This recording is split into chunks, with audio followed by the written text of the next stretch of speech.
Dear students, today our lecture will be about the surveying and blockout and of course the relieving in removable partial denture.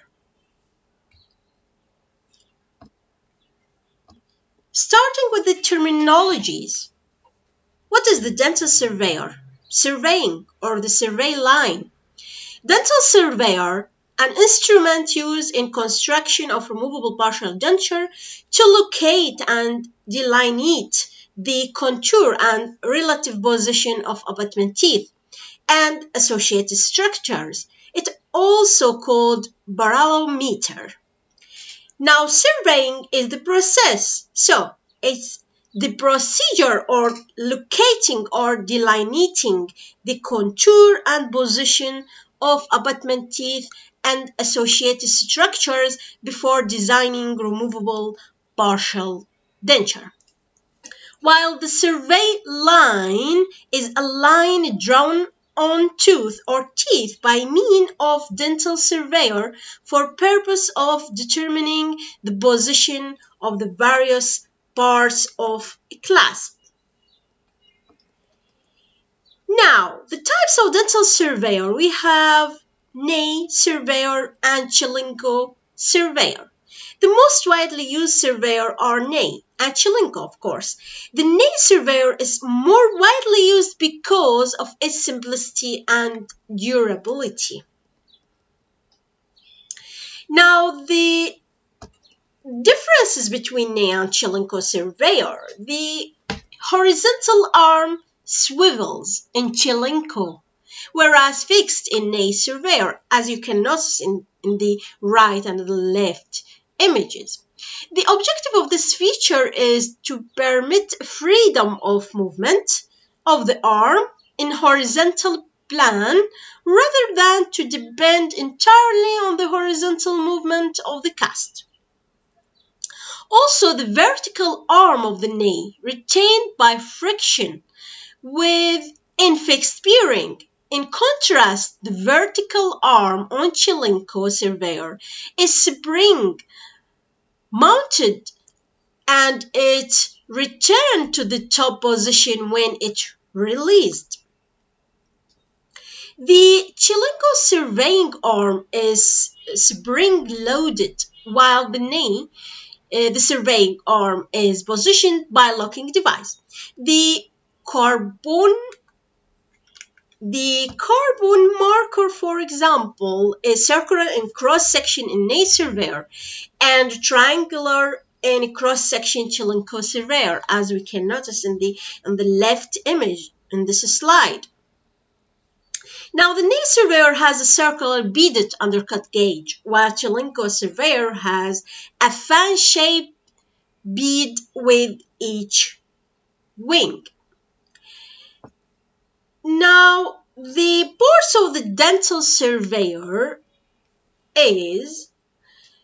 can be defined according to this image in this slide, starting with the horizontal arm. Is extended horizontally from the top of the vertical arm. It's designed to support the surveying arm and its free end. It's fixed in Ney surveyor, whereas it can be revolved horizontally in Chelinko surveyor. Then, two, vertical arm. It rises vertically from surveying blade form. It supports the superstructure horizontal arm and surveying arm. Then the surveying arm, number 3, it extends vertically from the free end of horizontal arm. It is parallel to the vertical arm. It can move upward and downward. The lower end of this arm has a mandrel into which tools used for surveying can be locked.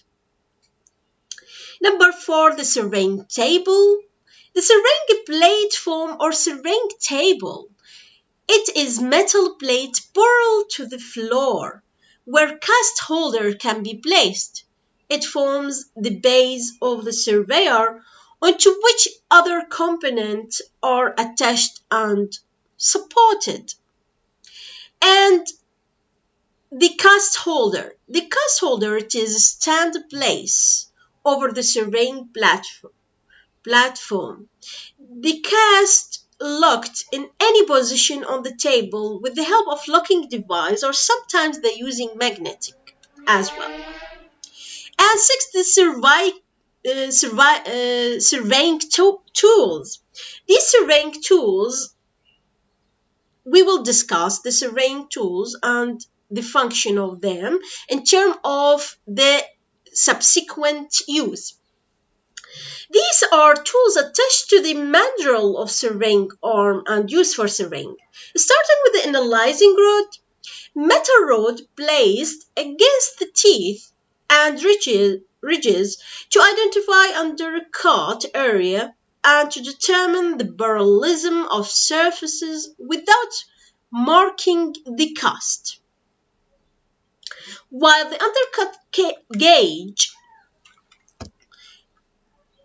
this tool used to measure the extent of the undercut. This procedure allows correct positioning of retentive clasp arm on the tooth surface. These can come in different measurement like 0.25 millimeter, 0.50 millimeter, and 0.75 millimeter. And according to this, we can tilt the cast later on to identify the undercut area by the measuring. Now, the other tool is the graphite marker. The graphite marker, it moves around the tooth and along the alveolar ridge to determine the maximum convexity, which is the survey line that separates the desirable from non-desirable undercut, where the desirable undercut can be used to locate the position of the retentive arm for direct retainer, and the undesirable will be blocked out later on. And the trimming knife, it's used to eliminate the unwanted undercut on the master cast. The wax is added to these areas and then the excess is removed with trimmer, so modified surface parallel to the path of insertion on which blockout and relieving we are using this part. Now, with the rules of the surveying, what are the rules for surveying? We have general guidelines for the surveying procedures. First of all, undercut cannot be produced or created by tilting a cast. All casts are originally surveyed with a clusal plane parallel to the base of the surveyor, that's meaning 0 degree. The retentive tip of the clasp must engage the undercut. The undesirable undercuts and areas of interference are removed during mouth preparation. The cast may be tilted to equalize undercut. That means if we have an undercut of 0.75 from one side and from the other side 0.25, so we equalize that to be 0.50 or 0.5 on each side. So the cast may be tilted for that. To place the clasp tip in a better position for aesthetic, whether this will be gingival approach or a clusal approach, retentive clasp arm. We have many issues may be raised with the rules of surveying. For example, where 6 anterior teeth remain, which are at the angle that the survey line are at the incisal edge of the teeth when the cast has a 0 degree tilt. So at this point, we need to tilt the cast to get the undercut, desirable undercut. Now, what about the path of placement? The path followed by the denture from its first contact with the teeth until it is fully seated. This is the path of placement. It has 3 types. It is either single path of placement, as we notice in this image on the left side, or multiple path of placement, or the rotation path of placement. Now, all these were created depends on the path of placement and the design of the removable partial denture. Now, what are the factors that determine the path of placement and removal? We have many factors, like starting with the guiding plane. The guiding plane determines the path of placement, which should be measured by the surveying procedure. The retentive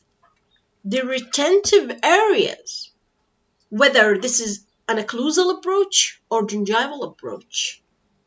So this is affect or determine the path of placement and removal of removable partial denture prosthesis.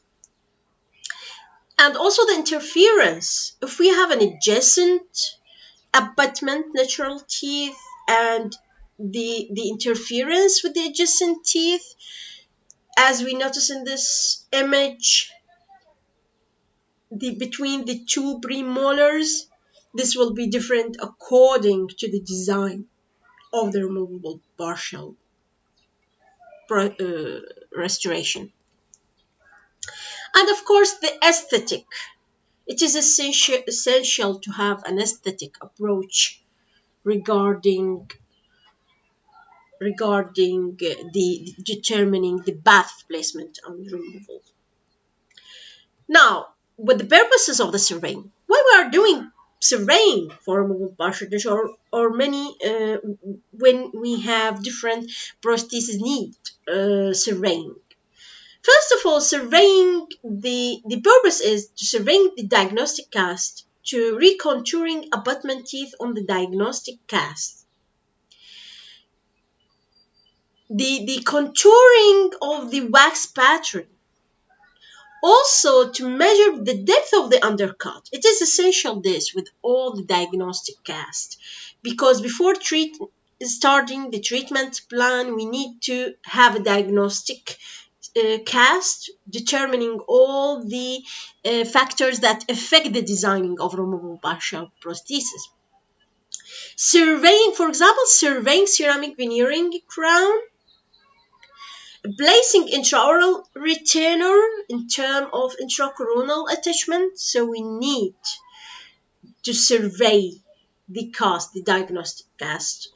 Placing internal rest, we need an internal rest. This will not affect the path of insertion of removal. We need to survey the cast.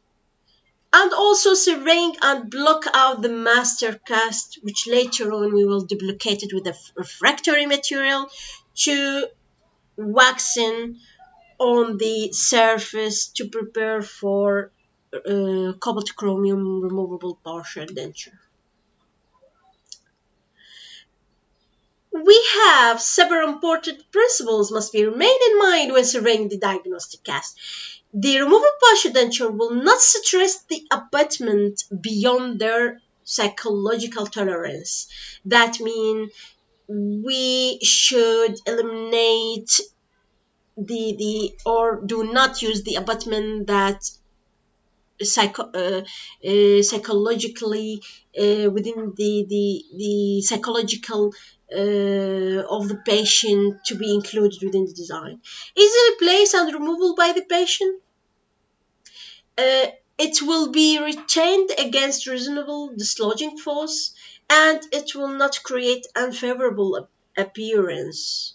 All of these should be identified within the design of removable partial denture. Now, what the objective of surveying of diagnostic casts? First of all is to determine the most desirable path of placement that will minimize interference to the placement and removal. So first of all, we are looking for easily placement or path of placement and removal for the patient, and in the same time this will be against dislodging of the removable partial denture. Of course, the cobalt chromium and the metal removable partial denture. Then to identify the proximal tooth surface that are need to be made burrow, so they act as guiding plane. Also to locate and measure areas of the teeth that may be used for retention. And the retention depends on several factors, which are the flexibility of the clasp arm, that means the retentive arm, of course, the magnitude of the tooth undercut, the depth of a clasp, the terminal is placed into this undercut. And also, one of the objectives of surveying diagnostic cast is to determine whether teeth and bony areas of interference will need to be eliminated surgically. This will not include within our design.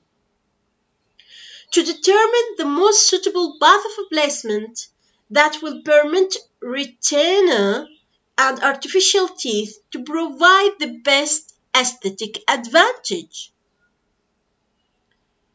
Also, to permit accurate mouth preparation to be made to receive the restoration later on. Also, to delineate the height of contour on abutment teeth and locate areas of undesirable tooth undercut to be avoided in our design, eliminated or block out. So either we eliminated it by surgical or to block out using a wax, of course. And also the objective of surveying diagnostic cast to record the cast position in relation to the selected path of placement for future reference.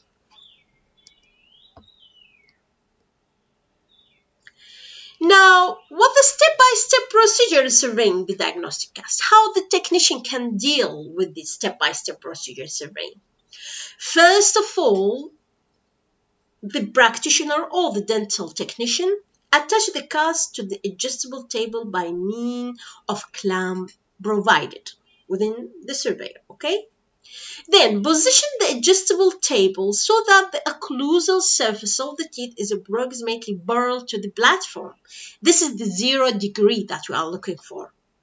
We should measure or survey the cast before any tilting for the path of insertion to determine the path of insertion of each case for each patient.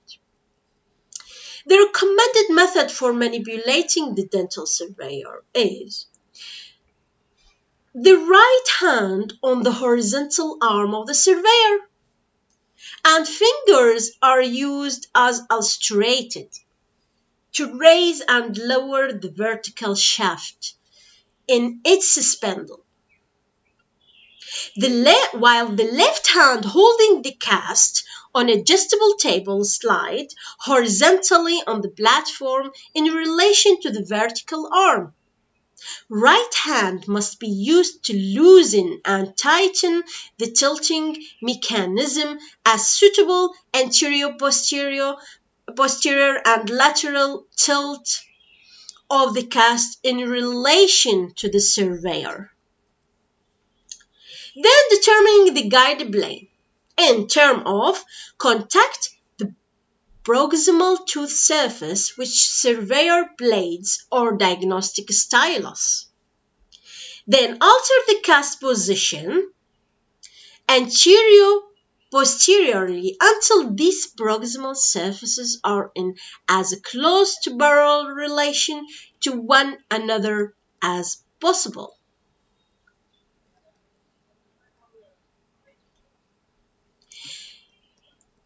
The procedure of surveying is essential to determine the analyzing the undercut gauge and the removing of the undesirable undercut by the chisel to prepare for the duplication, to manage the proper path of insertion, and to determine any desirable undercut to be used and which type of the class will be used with this desirable undercut, and to block out, of course, and relieve most of the undesirable undercuts to provide a proper path of insertion and removal for the denture. Now, also to contact the buccal and lingual, going back to this slide, we will add to step-by-step procedure surveying the diagnostic. As they contact the buccal and lingual surface to the surveil blade, the amount of the rotation existing below their height convexity may be determined. This is accomplished by directly source of light toward the cast. The angle observed and triangle of light between surveyor blade and apical portion of the tooth being studied. Any area of interfering must be evaluated. The mandibular cast may have more interfering areas than the maxillary cast. So any interfering must be evaluated at this stage. For example, lingually inclined premolars teeth are the most common causes of interfering to the lingual bar. Also, any bony undercut must elevated and decision made to remove them surgically or restoring the teeth to achieve guide planes or design denture base to avoid such undercut. The path of placement established must still be considered from the standpoint of aesthetic. All proposed mouth changes should be indicated on the diagnostic cast in red pencil. The red mark represents actual modification of the teeth. So the red mark represents actual modification of the teeth that remain to be done, which consists of the preparation of proximal surfaces, the reduction of buccal and lingual surfaces, and the preparation of raised seat. This is a step-by-step procedure in surveying the diagnostic cast to achieve a proper path of insertion. Now, the most important thing is to use the desirable undercut to position the terminal end of the retentive tip of the class, whether it is occlusal approach or gingival approach. Now, the undesirable undercut, we need to pluck out them or to have a relief under the design. So, we have many types of wax for blockout and relief, and this can be used as a handmade or many types of the wax to be used for waxing in terms of ready-made wax. Now, relieving the master cast, the differences between blockout and relief must clearly understand. For example, tissue undercut that would offer interference to the seating of the lingual bar connector is blocked out with the blockout wax and trimmed parallel to the path of placement. This doesn't in itself necessarily afford relief to avoid tissue impingement. In addition to such blockout, a relief of a varying thickness must sometimes be used depending on the location of the connector, for example, relative slope of the alveolar ridge, and a predictable effect of denture rotation. So according to this, we have many types of blockouts, and this is depend on the type of the process of blockout.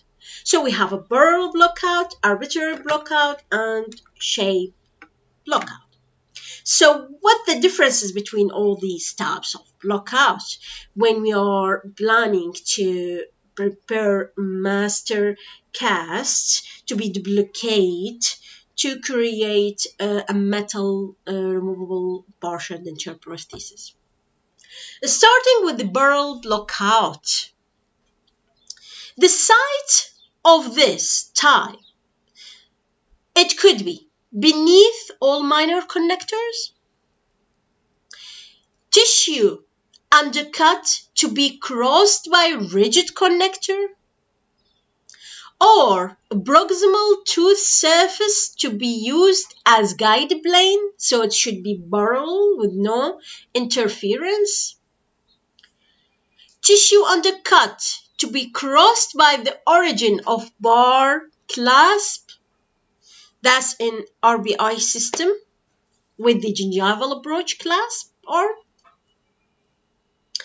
deep interproximal space to be covered by minor connector or lingoplate. So this to avoid the interference with the interdental area. And beneath the bar clasp arm to gingival surfaces. What the material that could be used to in terms of burl blockout, we can use hard base plate, wax, or blockout material. While for the arbitrary blockout, the sites all the gingival surfaces. Cross tissue undercut situated below area involved in the design of the denture framework. Tissue undercut distal to the cast framework. Lingual and buccal tooth and tissue undercut not involved in the denture design. This is for the arbitrary blockout.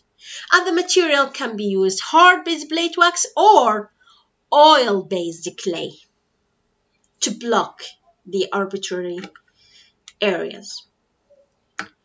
Now the third type is the shaped blockout. This blockout is the most accurate and uniform type of blockout. The site on buccal and lingual surfaces to locate plastic or wax pattern for clasp arm. And that's it. And the material can be used as a hard base plate wax. Now this is all the types that we have for blockouts. And what the difference from the relief. Now we have the relief, which is different than blockout and varying in the location and the purpose. Now the purpose of the relief, first of all, to prevent tissue impingement resulting from rotation of the denture framework, so it is more stable.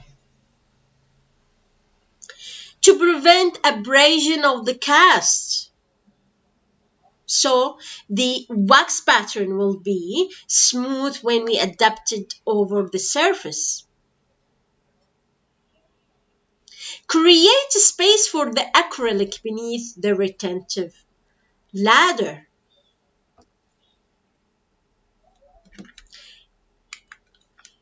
Now, the site for the relief is beneath the lingual bar connector or the bar portion of the lingoplates when indicated.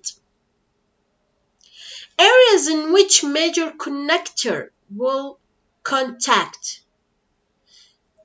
thin tissue, such as hard areas so frequently found on lingual or mandibular ridges and elevated palatal raphe, and also beneath a framework extension onto ridges areas for attachment of resin bases.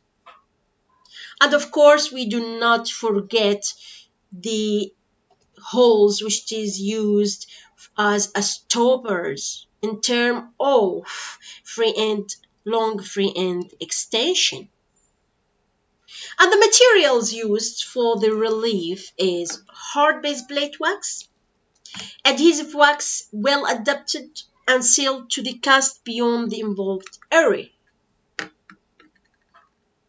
So I think now your students understand what the surveying is and what's for and the purpose of it and what the types of the blockout that we have and the relief.